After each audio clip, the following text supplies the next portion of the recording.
इस कार्यक्रम के पुण्यार्जक थे श्री रतनलाल जी, श्रीमती राजप्रभा, अशोक, ममता, आदित्य, रिद्धिमा, आकाश एवं विशाल सेठी, कोलकाता। नमो अरिहंताणं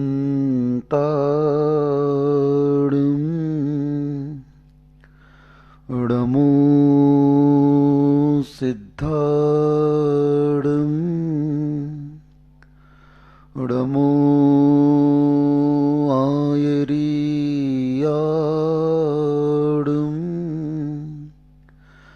नमो वज्झायाणं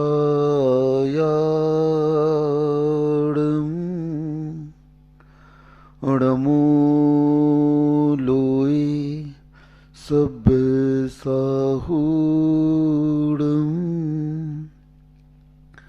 हाँ नित्य घटती आयु है पर पाप मति घटती नहीं, आई बुढ़ोती पर विषय से कामना हटती नहीं। मैं यत्न करता हूँ दवा मैं धर्म मैं करता नहीं, दुर्मोह महिमा से ग्रसित हूँ नाथ बच सकता नहीं। जय बोले 108 श्री कुंडरपुर के बड़े बाबा की जय।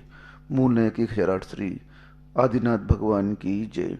परम पूज्य संत शिरोमणि आचार्य भगवान श्री विद्यासागर जी महामुनिराज की जय। परम पूज्य निर्यापक श्रवण मुनि श्री सुधा सागर जी महाराज की जय। अहिंसा में विश्व धर्म की जय। एक भजन के माध्यम से आज मैं आपको कुछ कहना चाहता हूँ। जीवन सारा बीत गया है, आत्म सुख कब पाएगा। जीवन सारा बीत गया है, आत्म सुख कब पाएगा। विषयों में तू लिप्त रहा तो अंत समय पछताएगा। जीवन सारा बीत गया है, आत्म सुख कब पाएगा। रात सोत में गई, प्रात खात में गया। रात सोत में गई, प्रात खात में गया। फिर हमारी जिंदगी से एक दिन निकल गया। हाय कुछ न कर सके, न पीर पर के हर सके। क्षण क्षण जिस जीवन को हम जी रहे हैं, आचार्य कहते हैं आप जीवन जी नहीं रहे हो, क्षण क्षण आप मरण की ओर बढ़ते जा रहे हो। अज्ञानी व्यक्ति इस जीवन को जीवन मानता है, जीना मानता है, लेकिन ज्ञानी पुरुष इस बात पर विश्वास रखता है कि हम जी नहीं रहे हैं, बल्कि एक एक श्वास जो हमारी बाहर की ओर जा रही है वह हमारे इस जीवन को, इस आयु कर्म के निषेक को लेकर के जा रही है और हमारा जीवन मृत्यु की ओर अग्रसर होता है। इस संसार में आने पर आपने इस पर्याय को प्राप्त कर लिया। पर्याय के 3 भेद कहे हैं। बचपन बीता खेल कूद में, भोगे भोग जवानी में। बचपन बीता खेल कूद में, भोगे भोग जवानी में।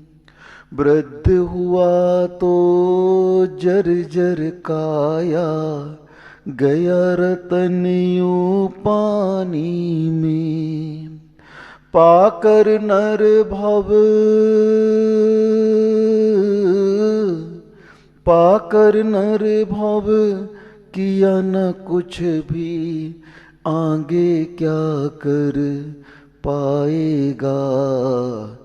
जीवन सारा बीत गया है, आत्म सुख कब पाएगा।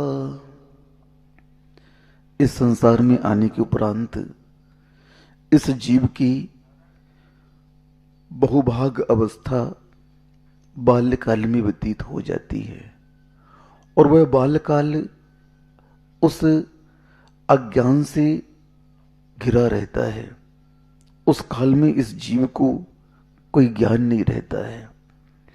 कौन खिला रहा है, क्या खिला रहा है, कैसा खिला रहा है, कौन पाल रहा है, कैसी शिक्षा हमें मिल रही है, कुछ कह नहीं सकते हैं।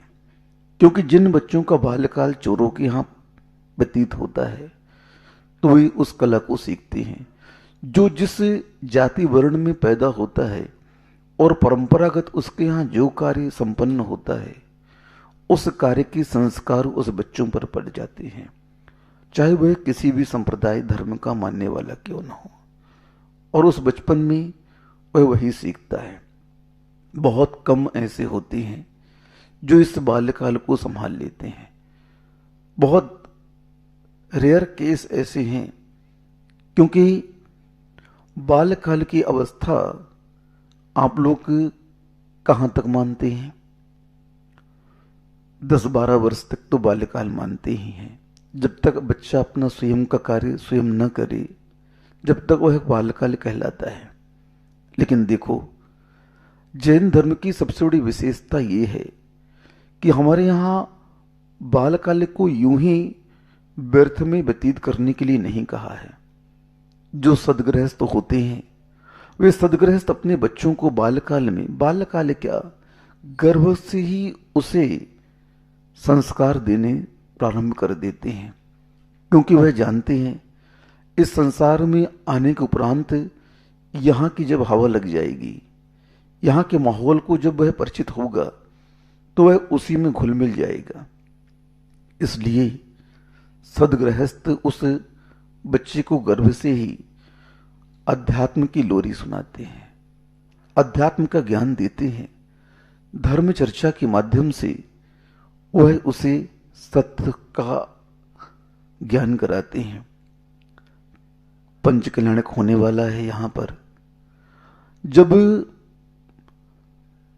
गर्भ कल्याणक की क्रियाएं चलती हैं तो इसके दो काल रखे, पूर्व और उत्तर।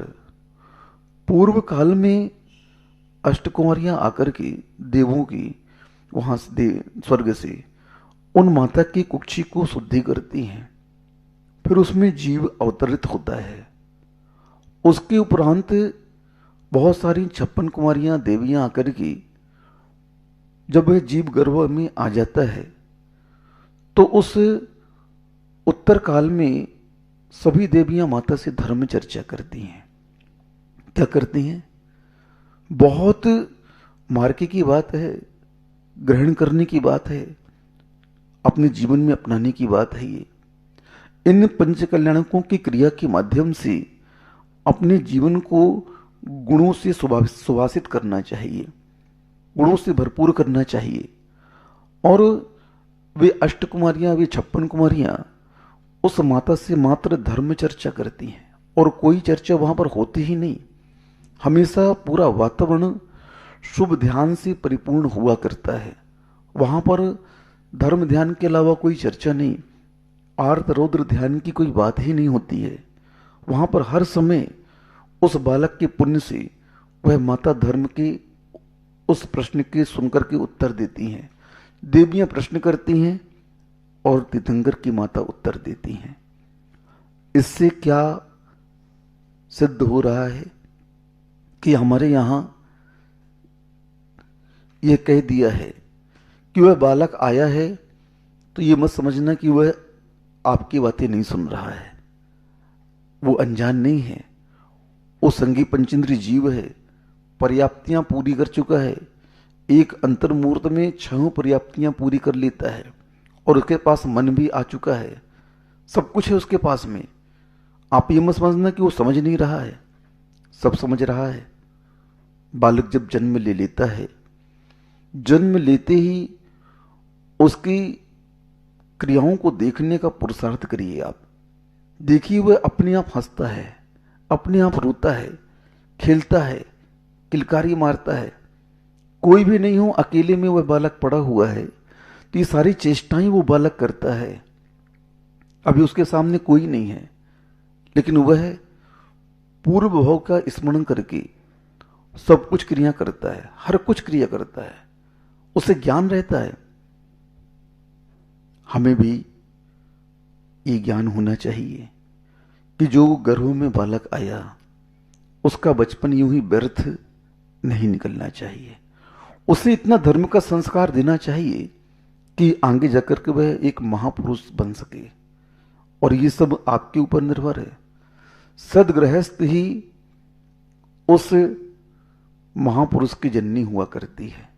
कोई भी बालक जन्म से तो जायते शूद्रा, सब जन्म से शूद्र ही हुआ करते हैं, उसमें कोई जात नहीं होती है जन्म बालक की।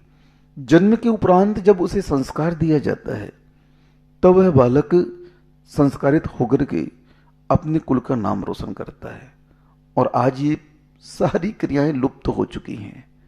कोई भी आज उस उत्तर पुराण को पढ़ना ही नहीं चाहता है जिसमें इन संस्कारों की बात की गई है। प्रथमान युग के ग्रंथ के स्वाध्याय की परंपरा ही समाप्त होती जा रही है। ये आपके पतन का कारण है। जितना आप धर्म से दूर रहोगे उतना आपका पतन होगा और कुछ नहीं होगा। और आज यही हो रहा है। आप ये मत समझना कि हम बहुत सुखी हैं। ये तो क्षणिक सुख है संसार का, तात्कालिक सुख है संसार का। दो प्रकार के सुख कहे गए हैं, तात्कालिक और त्रैकालिक। जो मिठास है ज्यादा देर की नहीं है।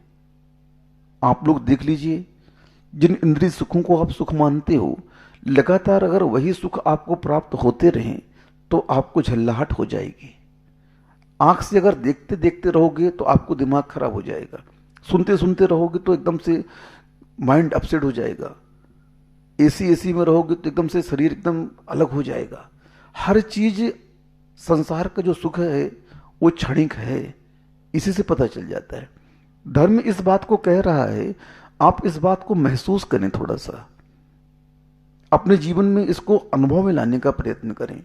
देखिए तो थोड़ा सा कि वास्तविक में है क्या वास्तविकता।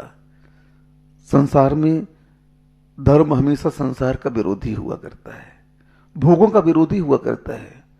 क्यों? क्योंकि ये भोग आपको नष्ट कर देंगे।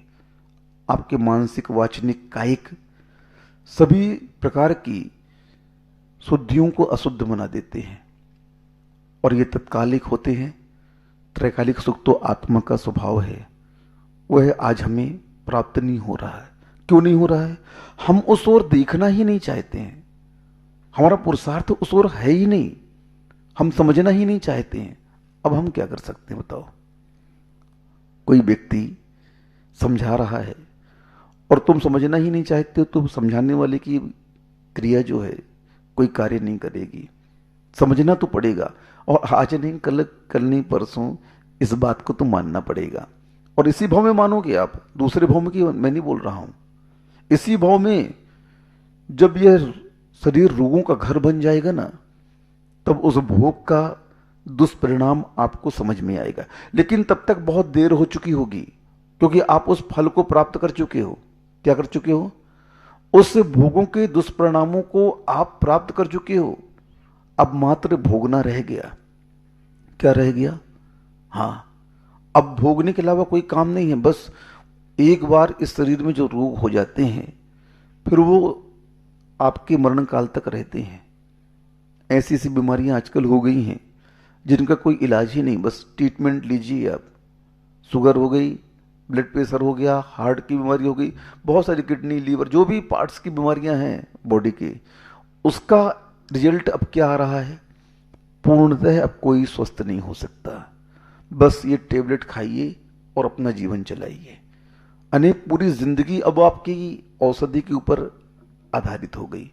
अब इस बात को तो मान लो, इसके उपरांत भी हजार कहते हैं कि भाई तूने भोग का परिणाम देख लिया रोग के रूप में, अब जिंदगी भर वह रोग तेरे साथ रहेगा। अब तो समझदा भोग की तासीर क्या होती है। अब तो सुधर जा। हम लोग कुंडलपुर जी में थे, वहां के एक व्यक्ति थे, बहुत दानी थे, उन्हें एक व्यसन था, वो तंबाकू खाते थे, दमुओं के थे वे। उन्हें कैंसर हो गया। कैंसर हो गया तो वो अब बोले महाराज जी क्या करें।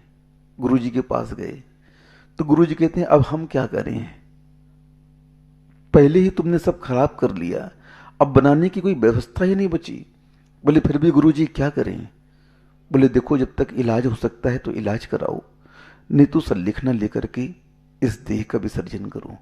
दो ही मार्ग हमारे यहां कहे गए हैं।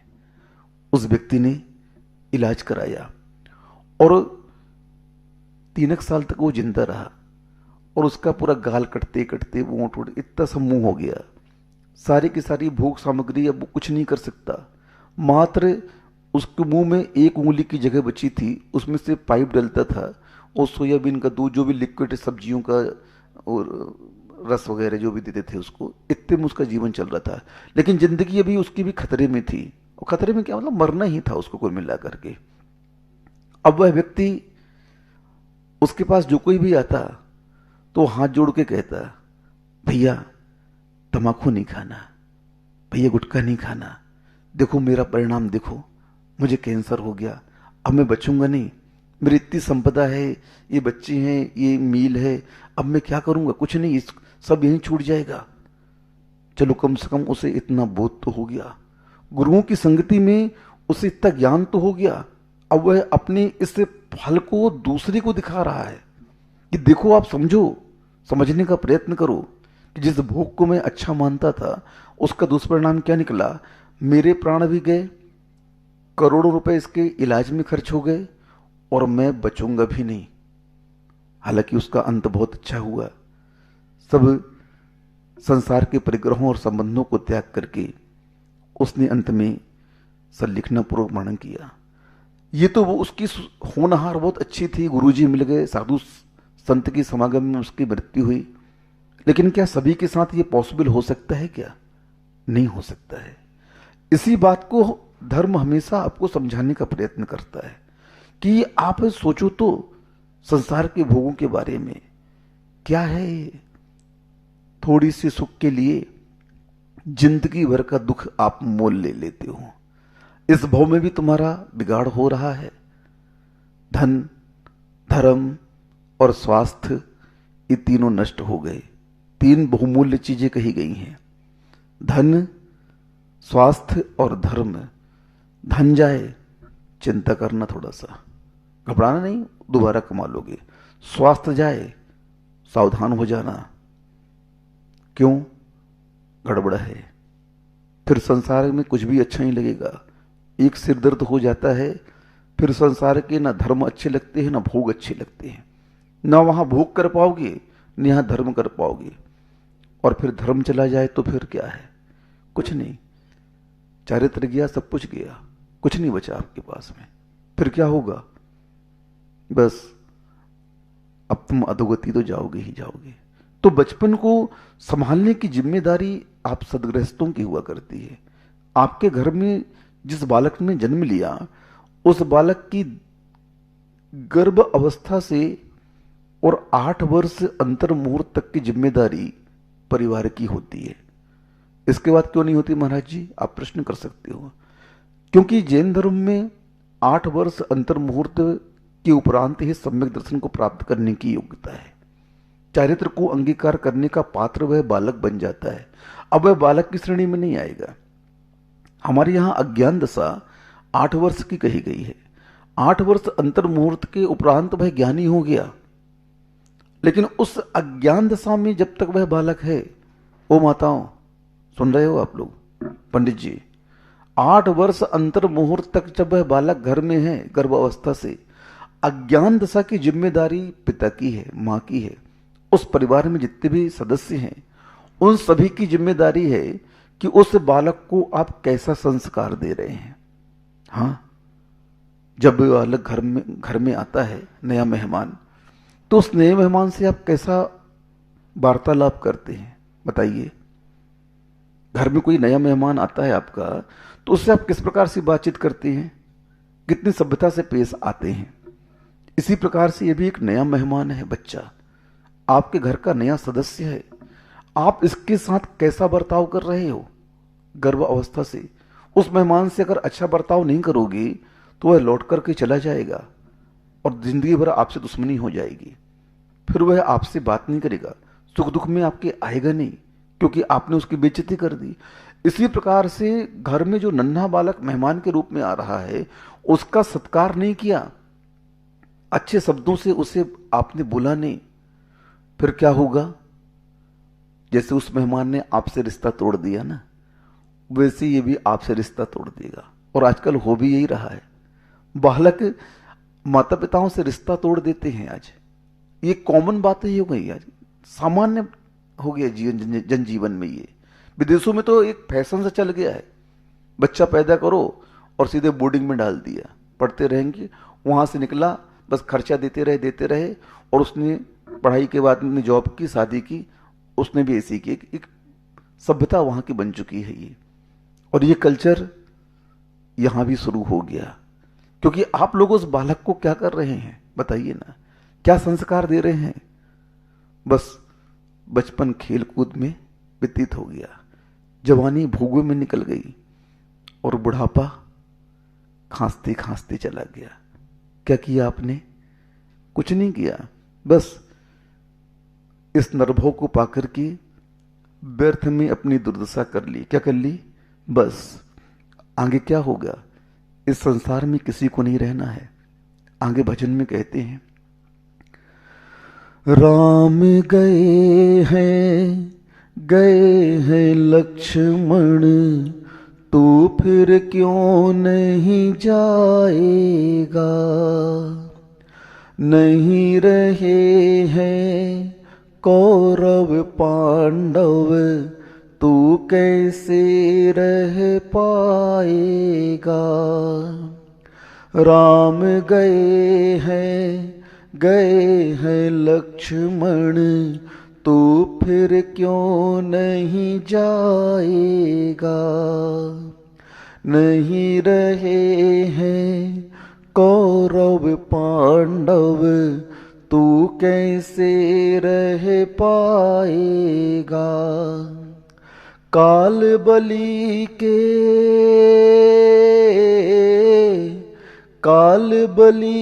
के आगे किसी का बल नहीं चलने पाएगा। जीवन सारा बीत गया है, आत्म सुख कब पाएगा? देखो, इस संसार में कोई भी नहीं रहेगा।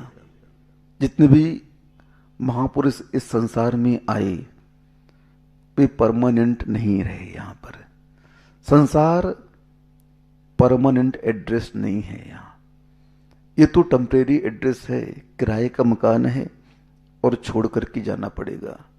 राम भी गए, लक्ष्मण भी गए, पांडव भी गए, दुर्योधन भी गए, सब कोई गए। काल किसी का मित्र नहीं होता है, काल तो काल होता है। बस मैं पहले कह चुका हूं, जिस जीवन को आप जी रहे हो ये जीवन नहीं, मरण की ओर प्रस्थान है आपका। भगवती आराधना में पूज्यवर शिवकोटि महाराज जी ने 17 प्रकार के मरण का वर्णन किया है और उसमें से सबसे पहला मरण है आवीची मरण। आवीची मरण का अर्थ क्या है कि यह जीव प्रत्येक पल मरण को प्राप्त होता जा रहा है। आप जो जीवन जी रहे हो वह जीवन नहीं, आवीची मरण है। बस आपने ये भ्रांति पाल रखी है। नहीं, सम्यक दृष्टि जीव हमेशा इस जीवन में मरण की तैयारी करता है। किसकी तैयारी करता है? मरण की। वह जानता है ये जो जीवन मिला है संसार के भोगों के लिए नहीं मिला है, धन कमाने के लिए नहीं मिला है, संसार बढ़ाने के लिए नहीं बढ़ा, संबंधों के बढ़ाने के लिए नहीं मिला, बल्कि यह जीवन हमें स्वयं के मरण को सुधारने के लिए मिला है। अंत भला तो सब भला। और यूं ही संलेखना नहीं होगी। संलेखना को सत लिखना भी कहा जाता है।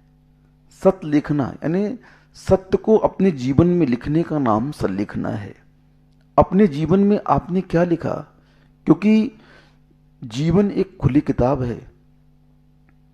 क्या है?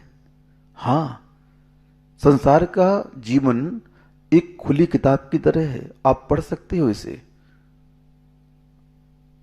देखिए चलचित्र संसार के, ये गरीब क्यों है, ये नौकर क्यों है, ये मालिक क्यों है, ये रोगी क्यों है, ये कुरूप क्यों है, ये बलवान क्यों है, ये धनी क्यों है, ये सुंदर क्यों है, ये प्रतिभा संपन्न क्यों है, ये मूर्ख क्यों है, ये ज्ञानी क्यों है।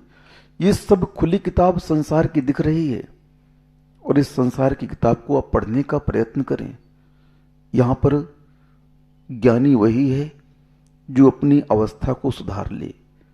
यहां पर विवेकवान व्यक्ति वही है जो धीरे धीरे इस संसार को स्वयं छोड़े। क्या करे? स्वयं छोड़ने का प्रयत्न करता है सम्यक दृष्टि जीव, क्योंकि वह जानता है कि काल आकर के इस जीव को एक दिन ले जाएगा। जो 10 प्राण हमें व्यवहार के मिले हैं उपकार के रूप में, पौद्गलिक 10 प्राणों का उपयोग करिए आप। ये 10 प्राण पुद्गल के बहुत बड़े उपकार हैं। ये शरीर पुद्गल का बहुत बड़ा उपकार है। हां, इस पुद्गल के माध्यम से मात्र पुद्गल को मत भोगो, इन प्राणों के माध्यम से मात्र आप भोगों को मत भोगो, कसायों का जीवन मत जियो, बल्कि इन प्राणों का प्रयोग आप उस आत्मा को स्वतंत्र कराने के लिए करिए, कर्मों से लड़ने के लिए करिए। और यह कब संभव है? जब आप इस बात को समझ जाएंगे कि संसार में आने के उपरांत हमें जाना भी है। बस इतना सा ज्ञान अगर हो गया तो आपका जीवन सफल हो जाएगा। अब संसार व्यवस्था चलती किससे है ये देखना आपको। पुण्य उदय में दुनिया सारी साथ में चलती जाती है, पाप उदय में रानी सीता दुख अकेले पाती है। पुण्य उदय में दुनिया सारी साथ में चलती जाती है, पाप उदय में रानी सीता दुख अकेले पाती है। कर्म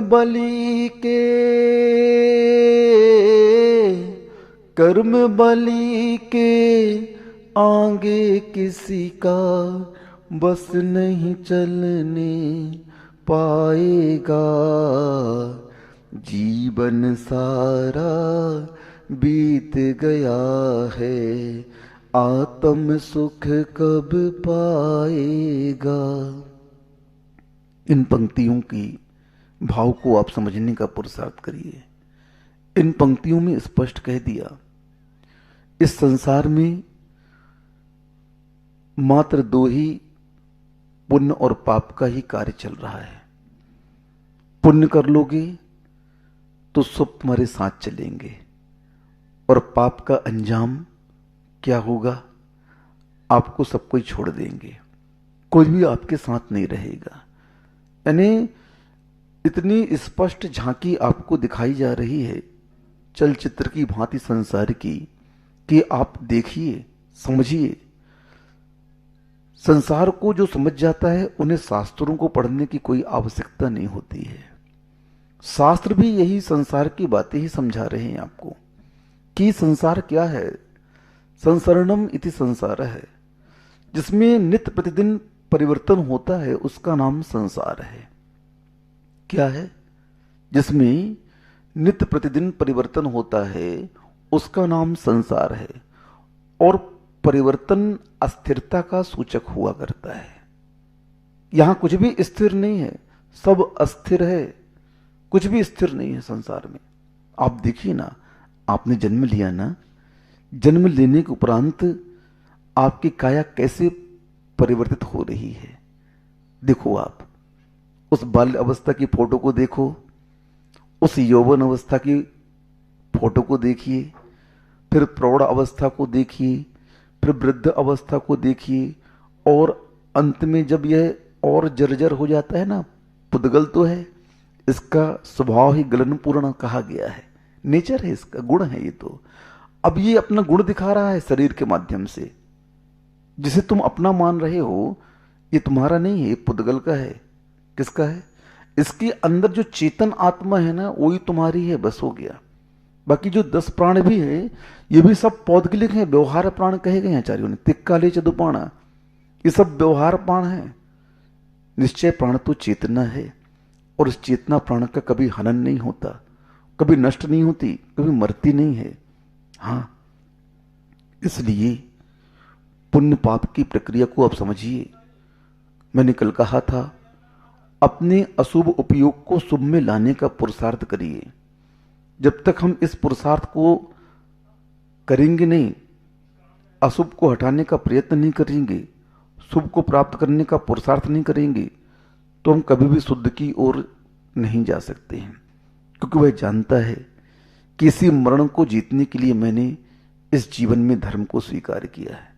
इसलिए आप लोग समझें कि इस संसार का सामान जो पुण्य के उदय से तुम्हें मिला है, सब यहीं छूट जाएगा।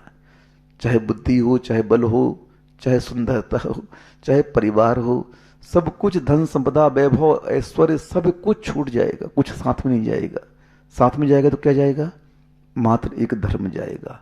विग्रह गतौ कर्म योग है, ये सूत्र है। उमा स्वामी महाराज जी ने इस सूत्र के माध्यम से कह दिया कि जब यह जीव एक गति से दूसरी गति में जाता है तो विग्रह गति के माध्यम से जाता है, और विग्रह गति में कर्मण का योग हुआ करता है। यानी जो कर्म की गठरी आपने इस जीवन में बांधी है, उसी गठरी को लेकर के आप जाओगे, और जब गठरी खुलेगी तो जो बांधा है उस गठरी से वही निकलेगा। क्या बांधा आपने अपने जीवन में? पुण्य बांधा कि पाप बांधा? बस। इसलिए इस संसार में आने के उपरांत सम्यक दृष्टि पर का परिचय प्राप्त नहीं करता है, बल्कि निज का परिचय प्राप्त करने का पुरुषार्थ करता है। कहां से आया, कहां है जाना, कौन सा तेरा द्वारा है।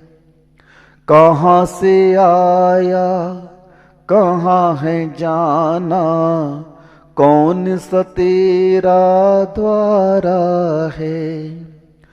परिचय क्या है तेरा अपना, तूने जरा विचारा है। परिचय क्या है तेरा अपना, तूने जरा विचारा है। चित जरे, चित जरे ओ मुसाफिर, बाद में तो पछताएगा। जीवन सारा बीत गया है, आत्म सुख कब पाएगा। विषयों में तो लिप्त रहा तो अंत समय पछताएगा। जीवन सारा बीत गया है, आत्म सुख कब पाएगा। अंतिम चरण में यह कह दिया आपको, तुम कहां से आए हो और कहां जाओगे, तुम्हारा परिचय क्या है, ये तुमने पहचाना है क्या। चतुर्गति परिभ्रमण के उपरांत ये पर्याय मिली। कहां से आए? निगोद से आए। मनुष्य पर्याय मिल गई।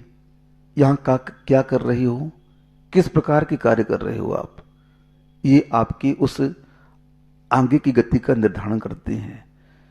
इस परिचय को आप प्राप्त कर लीजिए। जिसने इस परिचय को प्राप्त कर लिया, फिर वह भरत के 923 पुत्रों की भांति संसार में रचते पसते नहीं, किसी से बात नहीं करते, परिवार में भी किसी से बात नहीं की, क्योंकि उन्हें अपना परिचय प्राप्त हो चुका है। अब मैं संसार का परिचय क्या प्राप्त करूं? मोक्ष मार्ग की सबसे बड़ी विशेषता यही हुआ करती है। गुरुजी ने कहा हाइकू के माध्यम से, परिचित भी अपरिचित सा लगे मोक्ष मार्ग में। यानी जितना तुम पर से परिचय बढ़ाओगे उतना तुम निज से दूर होते जाओगे, और जितना तुम पर का परिचय समाप्त करते जाओगे उतना तुम निज की ओर आते जाओगे।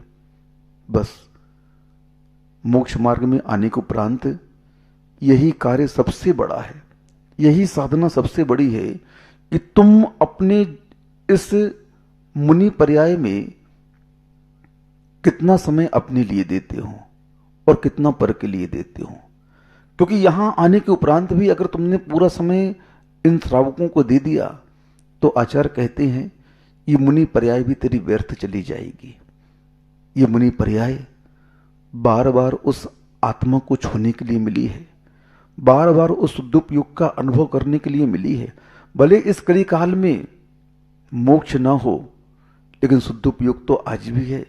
बार बार तू उस उपयोग को निज की ओर ले जा, और निज की ओर उपयोग कब आएगा? जब तू पर से अपना संपर्क तोड़ेगा। और आज क्या हो रहा है, पर से इतना संपर्क रख लिया और बस दिमाग में ओई ओई घूमता रहता है। भाई ये मोबाइल का कार्ड है 2 GB का, कितने GB का? 2 GB का, 64 जो जितनी हाई लेवल जीबी होती सब मान लो। अब उसमें सब में आपने क्या भर रखा है? डाटा, फिल्मी गाने, संसार का परिचय। जब वो फुल हो जाएगा तो फिर उसके बाद उसके अंदर कुछ चीज घुसेगी नहीं। इसी प्रकार से अपने दिमाग में हम अगर पर परिचय रख लेंगे, संसार के विषय कसायों को स्थान दे देंगे, इन श्रावकों की लिस्ट बनाकर इसमें डाल देंगे, फिर हमारा डाटा जब फुल हो जाएगा और हम समायिक में बैठेंगे तो आत्मा की बात हमें समझ में ही नहीं आएगी, आत्मा की ओर चिंतन ही नहीं जाएगा। क्योंकि हम जैसा अभी समायिक के पहले करके उठे हैं वो वासना काल बहुत देर तक रहता है दिमाग के अंदर, और वही चलता रहता है। एकदम से उसे हम चाहें बदल दें तो एकदम से बदलता नहीं है वो। हाँ, इसीलिए आचार्यों का कहना है कि समायिक के पहले चिंतन करो, थोड़ा सा स्वाध्याय करो, उसके बाद समायिक में बैठ करके उस चिंतन को आत्मा का रूप प्रदान करो, उस भावना को करिए जो आपको शुद्ध बनाने वाली है, तभी आपका कार्य हो पाएगा, नहीं तो नहीं। तो इस प्रकार से पर का परिचय प्राप्त करते करते पूरा जीवन व्यतीत हो गया, लेकिन निज का परिचय हमने प्राप्त नहीं किया, और उसी का दुष्परिणाम ये अनंत संसार परिभ्रमण चल रहा है। आप लोग समझें, निज का परिचय प्राप्त करने का पुरुषार्थ करें, और निज का परिचय धर्म से जुड़ने पर ही प्राप्त होगा, वीतराग तक की शरण में आने के उपरांत ही प्राप्त होगा। इन्हीं भावना के साथ में अहिंसा परमो धर्म की जय। मंगलम भगवान वीरो मंगलम गौतमो गणे मंगलम कुंद कुंदाद्यो जैन धर्मोस्तु मंगलम सर्वमंगल मांगल्यम सर्वकल्याणकारिकं प्रधानं सर्वधर्माणां जैनं जयतु शासनं जैनं जयतु शासनम्। आदि ब्रह्मा श्री आदिनाथ भगवान की, परम पूज्य 108 आचार्य गुरु श्री विद्यासागर जी महाराज की, परम पूज्य 108 निर्यापक समा मुनि श्री सुधा सागर जी महाराज की, परम पूज्य 108 मुनि श्री प्रसाद सागर महाराज की, समस्त मुनि संघ की। व्यक्ति जब संसार से परेशान होकर घूमता रहता है और घूमते घूमते फिर वो किसी व्यक्ति की तलाश में निकलता है, और व्यक्ति की तलाश कैसी होगी और कौन हो सकता है? तो व्यक्ति की तलाश में निकलता है, अब वो ये सोच के निकलता है कि मुझे कोई तो इस संसार में मिलेगा जो इस संसार से निकलने का उपाय बता सकता है। तलाश करता है और तलाश करते करते बहुत समय बिता देता है। लगता तो कि समय बीत गया, लेकिन समय नहीं बीता। समय का उसने चुनाव किया है कि मुझे कोई ऐसे व्यक्ति की तलाश है जो मुझे संसार से निकलने का मार्ग अवश्य बताएगा। उस व्यक्तित्व के पास जाकर के कहता है हाथ जोड़ करके विनय से कि भगवान किम उपादेय। एक कारिका है प्रश्नोत्तर रत्न मालिका की, तो यह कहा जा रहा है कि भगवान किम उपादेय। वो पूछता है तो कहते हैं गुरु वचनम हेम अपीजा किम अकार्यम। वह दो ही वक्त उसके लिए बहुत थे। दो शब्दों में उन्होंने कह दिया कि वो कहता है कि पूछता कि उपादेय क्या है, तो उन्होंने कहा गुरु के वचन। और हे क्या है, हे अर्थात छोड़ने योग्य क्या है, अकार्य। जो करने योग्य कार्य नहीं है वो आपको छोड़ना है। बस दो शब्दों में क्या समझना होगा। तो पहली शब्द क्या कि ग्रहण करने योग्य संसार में कोई चीज है, कोई वस्तु है, तो वो है गुरु के वचन। अब गुरु के वचन क्या है? गुरु ने जो कहा बस वही सब कुछ सत्य है। अब कैसे कहें कि गुरु ने जो कहा वही सत्य है? तो उसके लिए क्या गुरुवा कौन, कि गुरु कौन है आखिर? तो उसके लिए कहा जिन्होंने तत्वों को अच्छी तरह जान लिया है और जो प्राणियों के निरंतर मोक्ष का उपाय या संसार से बचने का उपाय जो करते रहते हैं, वही गुरु है।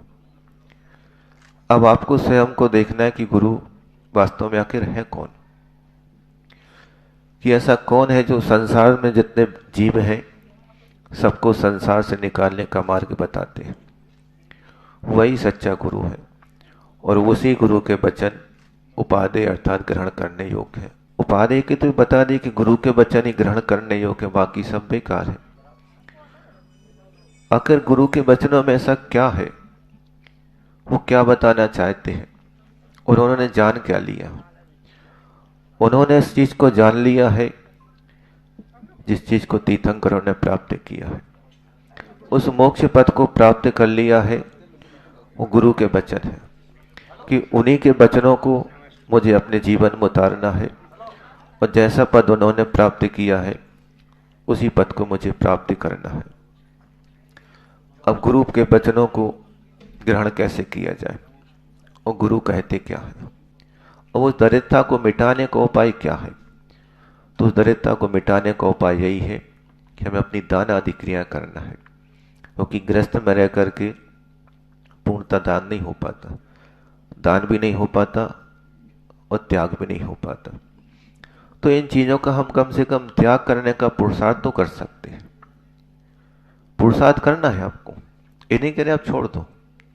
जब आप पुरुषार्थ करोगे तो वो चीज आपकी छूट भी जाएगी। अब वो चीजों को छोड़ना कैसे है, ये भी अपन को आना चाहिए। जब बच्चों को पढ़ाते हैं स्कूल में तो उनको कैसे पढ़ाते हैं, कैसे समझाते हैं, कैसे हर चीज सिखाते हैं, उसी प्रकार हमें भी यहाँ सीखना है कि हमारे पास क्या है और क्या नहीं है। क्योंकि दान हर किसी व्यक्ति के भाव नहीं बन सकते कि वो दान दे, क्योंकि जिन्होंने पूर्व कुछ ऐसा पुण्य का कार्य किया होगा वही व्यक्ति दान करने की बात सोच सकता है। नहीं तो लोग बहुत से आते हैं वो चले जाते हैं, बस अपना नाम दिखा दे कि मैं आया था, मेरी फोटो खींच लो, चले गए। लेकिन वास्तव में जो पुण्यात्मा जीव होते हैं उन्हीं का दान हर जगह लगता है, हर किसी का नहीं लग सकता। ये कर लेना है, विश्वास, ये सत्य है। एक कुंडलपुर की घटना है, शायद 2005 की या 7 की हो सकती है, 6 की भी हो सकती है। गर्मी का समय था, गुरुजी साथ में से हम लोग के, तो एक व्यक्ति कहीं बाहर से आया, वो बोले महाराज मुझे दान करना है। तो बोले मैं कुछ नहीं जानता, कमेटी वाले देख लो और आप दो कर लो बात। अब उसने इतना तो कहा और चला गया वो। बोले मैं जा रहा हूँ, मुझे जाना है। बोल के गया कि मुझे दान करना है। अब उसका दान वास्तव में उस क्षेत्र पर लगने लायक था कि नहीं था, ये तो वही जानता था, लेकिन पुण्य भी उसका तीव्र था। वो यहाँ से बोल के गया कि मैं जा रहा हूँ, मेरी ट्रेन है। ट्रेन दमोई पहुँचता है और पता चलता है कि ट्रेन 4 घंटे लेट है। तब क्या किया जाए? तो बोले फिर से चलते हैं। तो वहाँ से करीब 50 किलोमीटर पड़ता है। बोले आध घंटा पौन घंटा लगेगा, पहुँच जाएंगे कुंडलपुर। फिर गुरु के पास पहुँचा, मैं फिर आ गया, मुझे दान करना। बोले अभी तो बोल के गए थे। मैं बोल के तो गया था, लेकिन मैं बहुत जल्दी में था और मेरी ट्रेन का समय हो गया था। लेकिन पता चली कि ट्रेन लेट है, 4 घंटे लेट है। तो मैंने कहा क्या करें? तो क्यों ना फिर से गुरु के दर्शन कर लें और जो हमारे भाव थे वो व्यक्त कर दें। अब उस व्यक्ति का पुण्य का हो या उसका दान उस वहाँ लगना था, तो उसकी ट्रेन लेट हो गई। वहाँ जा कर के पहुँचा वो, गुरु से कहा गुरुदेव मैं लौट के आ गया है। तो गुरु ने सोचा कि वास्तव में इसका दान इस क्षेत्र में लगने वाला है, इसलिए वहाँ ट्रेन उसकी लेट हो गई, वो वापस लौट के आ गया। कुछ बोलकर चले जाते हैं लेकिन भाव नहीं बनते। देखते रहते हैं कि इतना बोले, मेरे पास बहुत कुछ है, लेकिन भाव अंदर से क्यों नहीं हो रहा? आखिर इतना पैसा होने के बाद भी कुछ भाव नहीं हो रहा दान की कि मुझे दान करना है। क्यों नहीं हो रहा? आखिर क्योंकि हमारा जो पैसा हमने कमाया है वो अनीति और अन्याय से कमाया हुआ। वो धर्म के क्षेत्र में लगने वाला पैसा है, जो दान है वो अनीति और अन्याय का नहीं लगता कभी। आपने न्याय से कमाया है तो आपका पैसा न्याय से लगेगा और वही फल आपको देता है। ये देख लेना, आप स्वयं कर लेना, आप प्रैक्टिकल कभी भी प्रयोग करके देख लेना। हम तो बड़ा में से ही कहते हैं कि जब भी आप करो, कोई भी चीज़ हो, कोई भी आपसे कहे उसका प्रयोग स्वयं करो। हम कहे नहीं, आप स्वयं प्रयोग करो कि आज मैं अनीति से पैसा कमाता हूँ, और अनीति से पैसा कमाने के बाद उस पैसे को ले जाओ आप मंदिर में। वो मंदिर में अभिषेक शांति कुछ भी उस समय बोलो कि मुझे बोली लेना है, कि आप बोली ले सकते क्या? प्रयोग करके देख लेना। क्यों? आखिर क्योंकि हमने वो पैसा अनीति से कमाया है। और जब आप न्याय से पैसा कमाते हो तो उस दिन आपके भाव होते कि मैं 1 रुपये लेके जा रहा हूँ, लेकिन बोली लेने के भाव 5 रुपये के होते। क्यों होते हैं? क्योंकि आपने कमाया है नीति न्याय से कमाया है। जब हमने 1 रुपया नीति न्याय से कमाया है तो 5 रुपये दान करने के भाव आखिर क्यों हो रहे हैं? क्योंकि आपका पुण्य आगे जागने वाला है। आप अभी 1 की भाव लेके आए, तुम 5 कर रहे हो। इसका मतलब ये है कि आपका जो पुण्य है वो उदय में आ रहा है। आ रहा है कि मतलब यही है कि अब भाव जब हो गया तो समझ लो कि पुण्य तो उदय में आ गया, क्योंकि 1-2 दिन में कहीं ना कहीं बुआ करके उदय में आ ही जाता है। ये न्याय से कमाए हुए पैसे का बात है। और एक अनीति से कमाया होता है, वो कितनी कोशिश कर लो आप, वो जैसा पैसा आपका आया है वो वैसा ही जाएगा। कभी धन मार्ग में नहीं लग सकता, या तो बीमारी में चला जाएगा, या कोई चोरी करके ले जाएगा, या कुछ ना कुछ रूप में वो आपका पैसा निकल जाएगा। तो दान करने के लिए कहाँ उपदेश देते हैं गुरु कि तुमको दान करना है। तो दान कितना करना है? जितना आप कर सको उतना दान करो। लेकिन कभी दान करने के बाद ये मत कहो कि मैंने इतना दान कर लिया, मैं नहीं कर सकता। भोजन करने के बाद कभी कहते हो कि अब नहीं करूँगा? कहते नहीं? कहते। एक बार भोजन कर लिया फिर शाम की चिंता तो रहती है कि नहीं रहती? शाम की चिंता ठीक ठाक है, भोजन करने के बाद उठने के थोड़े 10 मिनट बाद फिर हो जाती कुछ खा ले यार। यहाँ तो आपको चिंता रहती कि मैंने भोजन करने के बाद फिर खाना है, और लेकिन एक बार दान करने के बाद फिर दोबारा चिंता नहीं रहती मुझे दान करना है। हम कहते हैं ना दान तो कर लिए, अब क्या करना है? और भगवान को आवश्यकता क्या है? करेंगे क्या भगवान क्या दान करके? उनको चिंता नहीं है ना उनके लिए किस चीज़ की आवश्यकता है। आवश्यकता तो मुझे है। अब वो क्या करेगा दान करके? आपको चिंता होनी चाहिए कि मुझे दान करना, कितना करना है, कि मुझे इतना करना है कि जब तक मुझे मुक्ति प्राप्त ना हो जाए।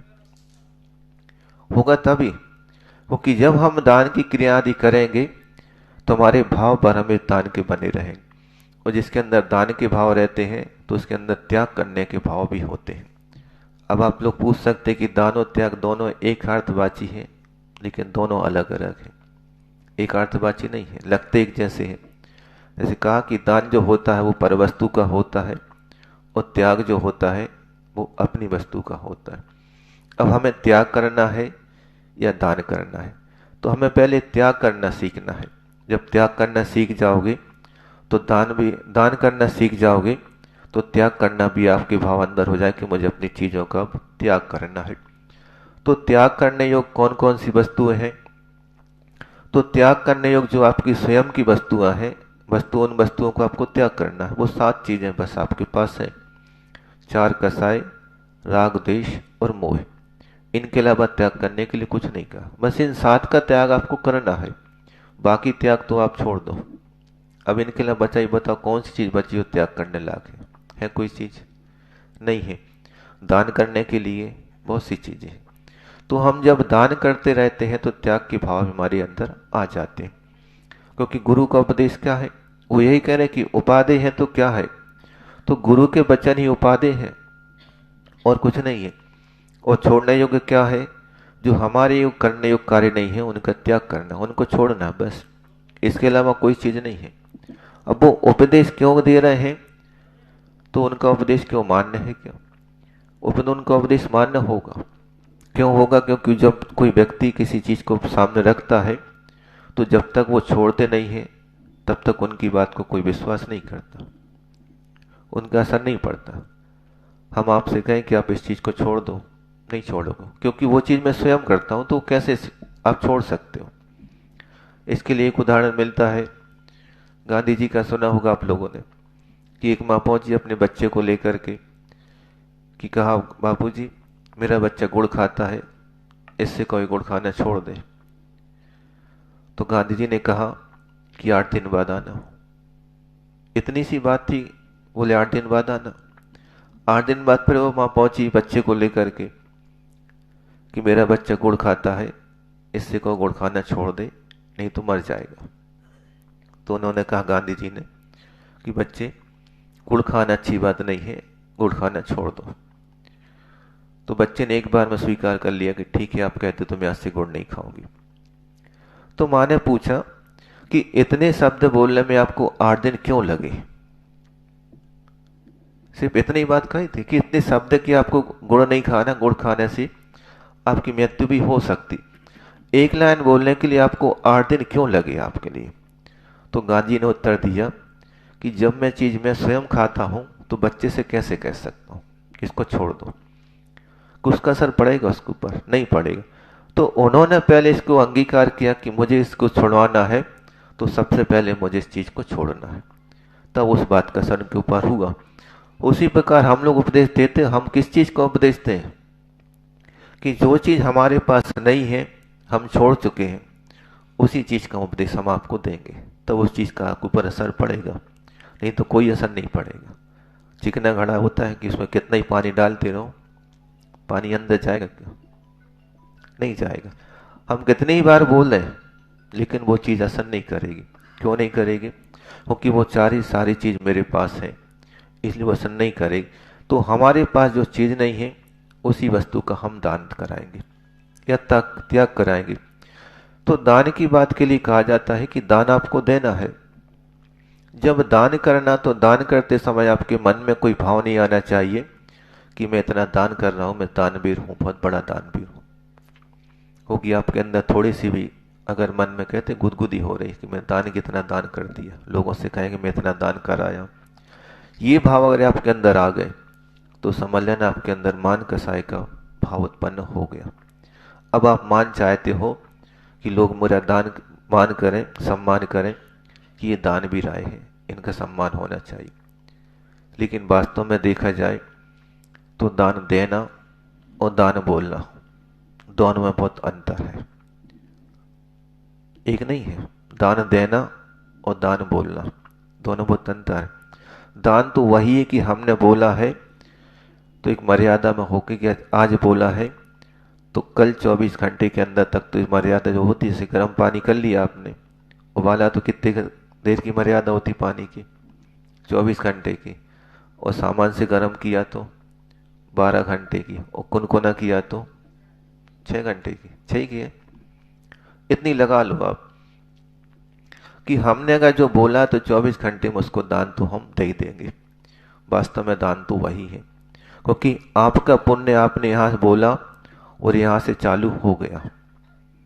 जब आप दोगे तब दोगे, आपका पुण्य तो वहाँ से चालू हो गया। और देखा जाए जब आपके भाव बने थे तब से ही आपका पुण्य चालू आपका हो गया था। लेकिन उस पुण्य को कभी कभी हम रोक लेते हैं। कैसे रोक लेते हैं कि हम भाव कर लेते कि यार मेरा नाम होना चाहिए, पत्रिका में फोटो छपना चाहिए, लोग कहेंगे तुम बहुत बड़े दानवीर हो, बहुत दान करने लगे हो। ये भाव अगर आपके अंदर आने लगा तो समझ लेना कि दान करना हमारा व्यर्थ हो गया, क्योंकि हम दान नहीं कर रहे थे, सिर्फ अपने नाम के लिए हम कुछ कर रहे हैं कि मेरा नाम हो जाए, इस उद्देश्य से हम पे दान कर रहे हैं। वो आपका दान करना बेकार है। दान तो वो होता है कि एक हाथ से देने वाले को दूसरे हाथ को पता नहीं चले कि इसने हाथ में किया क्या है। दान तो वही होता है। बात समझ में आ रही है कि दान का अर्थ आखिर है क्या? अगर हमने इस हाथ से दान दिया है तो इस हाथ को पता नहीं लगना चाहिए कि तुमने किया क्या है। दान तो वास्तव में वही होता है, लेकिन हम नाम के लिए करते हैं। नाम के लिए नहीं करना आपको, ये हमारा कर्तव्य है। हम जिंदगी भर पाप करते हैं, पाप करके कमाई करते हैं, न्याय से तो कमाते हैं लेकिन उसमें भी पाप लगता है, दोष लगते। उस पाप को हम धोए कैसे? उसका प्रायश्चित क्या है? तो उसका प्रायश्चित यही है कि हमने जो कमाया है उसका दान करना ही हमारा प्रायश्चित है। क्योंकि गृहस्थ है, षटावश्यक पालन करते हैं, और षटावश्यक के पालन के साथ साथ और भी क्रिया होती हैं, सब में पाप तो होता ही है। हिंसा तो होती है, बिना हिंसा के बताओ कौन सा कार्य होता है? चलते हो तो भी हिंसा हो रही, बोलते हैं तो भी हिंसा हो रही, हर कार्य में हमारी हिंसा हो रही। से बचे तो कैसे बचे? बच तो हम सकते नहीं हैं, हिंसा तो होगी नियम से। तो उसका परीक्षाल क्या, उसका प्रायश्चित क्या है? तो उसके लिए कहा कि दान करते रहो, यही आपका प्रायश्चित है। जब आप दान की भावना करते रहोगे तो आपके अंदर मान कसाय भी नहीं। गुस्सा हमारी मान कसाय यहाँ पर आ गई कि मान वाली बात आ गई कि मैंने कहा और तुमने कार्य नहीं किया, हो गई बात। जब आप मानते हो कि मैं है, तो इसके पीछे एक दूसरा शब्द भी खड़ा कहता है, वो भी कहता हम भी हैं। तुम हो तो हम भी हैं, है कि नहीं है? हर शब्द के साथ दो चीज रहती है, एक पक्ष तो विपक्ष रहता है, लेकिन एक शब्द ऐसा भी है कि जिसका कोई विपक्ष नहीं है, वो एक ही पक्ष वाला है। और जब एक पक्ष वाला रहता है तो वहां लड़ाई नहीं होती कभी। वो शब्द है आप। आपके साथ बताओ कोई विपक्ष वाला है क्या? क्यों नहीं है? क्योंकि वो यही कह रहा आपने ऐसा किया, तो वो भी तो कह रहा आपने ऐसा किया। एक शब्द ऐसा है कि इसमें कभी लड़ाई नहीं हो सकती। लड़ाई आखिर होती क्यों है? घरों में आपस में भी होती क्यों होती? कि तुमने ऐसा नहीं किया, मैंने ऐसा किया था। ये शब्द अगर आपके अंदर से निकल जाए, यह कहा जाए कि शब्दकोश में से शब्द अलग कर दें, इन शब्दों की जगह सिर्फ एक आप शब्द रख दें, तो देखा जाए तो पूरी लड़ाई खत्म हो जाएगी। और लड़ाई खत्म हो जाए ये हमें करना है, क्योंकि इस लड़ाई को खत्म करने के लिए मैं शब्द को गलाना पड़ेगा। जब तक मैं शब्द रहेगा तब तक ये अहंकार की बात रहेगी, और अहंकार रहेगा तो हमारा विनाश होता रहेगा। आप सबका समय हो गया। इन्हीं भावना के साथ बोलिए अहिंसा परमो धर्म की। इस कार्यक्रम के पुण्यार्जक थे श्री रतनलाल जी, श्रीमती राजप्रभा, अशोक, ममता, आदित्य, रिद्धिमा, आकाश एवं विशाल सेठी, कोलकाता।